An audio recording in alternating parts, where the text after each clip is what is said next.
Hello, welcome back. Today I'm here to talk to you guys about translation and once again why I believe this really stops you from learning English properly. When I talk about translation, I'm not talking about translating words.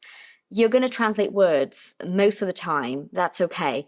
I'm talking about having the need to translate every word in a sentence because you can't bear the thought of hearing a sentence and not knowing what that word is doing there. And there's a specific word I want to talk to you guys about today, which is a word it's a word that it's simple enough that you have heard so many times, that you have used so many times. You get confused with another word sometimes because they can be very similar or even the same in meaning and in the way you use them. But my point today is to show you through some sentences about very simple everyday situations how stopping and translating every word in a sentence is so harmful to your learning because you can never reach a point where you sound natural. And what I mean about sounding natural, when I talk about sounding more natural, I'm not talking about speaking like a native speaker because essentially you're not a native speaker, but there are ways that you can speak that I like to say that native speakers stop and listen to you. Because the way you're saying something makes so much sense to them that they give you the time of day. It sounds awful, but it's life. We have to accept how people are. Okay, we can't just be fighting against it all the time. So if you go to a party and you meet someone there and you spend the whole night talking, it doesn't have to be anything romantic, it's just a conversation and you have a really good time and that person is friendly and fun and intelligent and interesting, and by the time you say goodbye, you want to make a comment about that. You can say something like, well, tonight was just wonderful, thank you.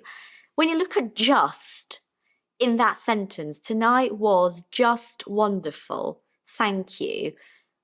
If all you do is learn from translations and through translations, you are going to want a translation for that word in that sentence.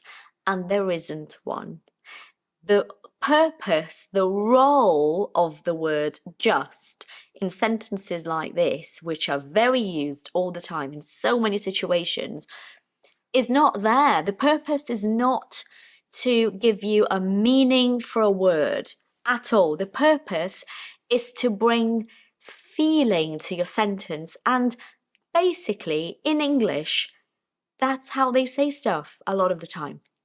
It's just what is natural to them. And what you want as a learner is to get to a stage that you can say things fully trusting how that sentence works in English, and you don't care about knowing what that word is in Portuguese, that particular word in your sentence or words in your sentence in Portuguese or whatever language you speak, Italian, Persian, Russian, French, anything. It's not important because you know that English works separately from your language. English is different to your language, and therefore the structures are different, the sentences are different. And this is something I say a lot, although I love vocabulary. You guys know this, I love vocabulary. I think vocabulary is amazing, it's fascinating to know more words. If your structures are not good and everything you say derives from your language, so everything you say is basically a translation from your language, your English is never going to sound natural, because natural English is when English stands on its own as a language and it does not require you to be bringing things from your language into it all the time. Because translation is going to happen whether you like it or not. As a bilingual, you are going to translate things and you're not even aware. You don't even know that you're doing this. And that's one thing. That's the bilingual brain, and we love it, and it's brilliant. What I'm talking about in this video is you consciously wanting and relying on translation and refusing to learn in any other way. Oh, Patty, for me to be able to use this sentence, I need to know exactly what just means in that sentence. I need to know why I'm using just. No, you don't. You just need to understand that English is different to your language and to be brave enough to repeat sentences that don't make sense to you because your brain wants it to be the same in your language. Another situation, you meet a friend for coffee or a drink after work and they show up and they look really great. You know, maybe they look really fresh or just really happy, or they had a haircut and they look lovely, or they're wearing really nice clothes or something like that. You can say something like, oh, you look just lovely tonight. Oh, you're looking just fine. You're not really translating that just. It's just to bring a little extra feeling to your sentence. And that is super common in English. Supposedly, you go to someone's house for the first time, and it's a beautiful house. It's one of those houses that you enter and you love it, and it's so cozy.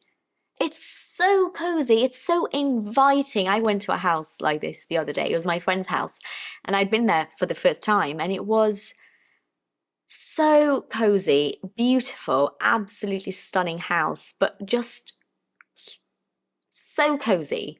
You wanted to get in there and make yourself comfortable and never leave. It was lovely. So when you go to someone's house and you feel that way, you can say something like, your house is just so cozy. Do I need to say just in that sentence? Can I not just say your house is so cozy? Of course you can. But you will hear this. And why on earth are you guys constantly stopping yourself from speaking in a way that native speakers would speak and therefore would recognize in your speech?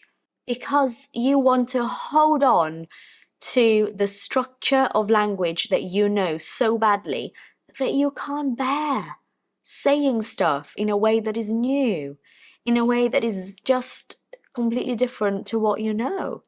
Why not? Another example, you have watched a film and it was just awful. You know, low budget, bad acting, awful script. It was a waste of your time. Finish, you go, wow, that was just a massive waste of my time. That was just so bad. That film was just horrendous. It was just appalling. You're going to hear that. Trust me, you're going to hear that. And it's one of those things that you start using.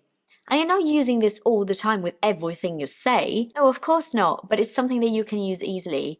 And that I feel like it's a little door, you know, to help you start accepting English as a language that differs from your language, that is different, that differs from your language. And that can just be, English can just be itself, which is really lovely. So I hope that this video has helped you understand a bit more about this idea that I have on translation and excessive translation, especially. And remember, you're going to translate anyway. You don't need to make it a conscious thing, because when you make it a conscious thing, you're making your life so much harder.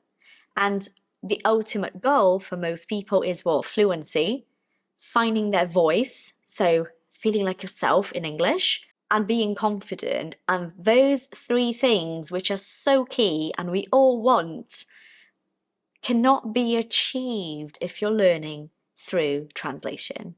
So I hope this helps. Thanks for watching. See you guys next time. Bye.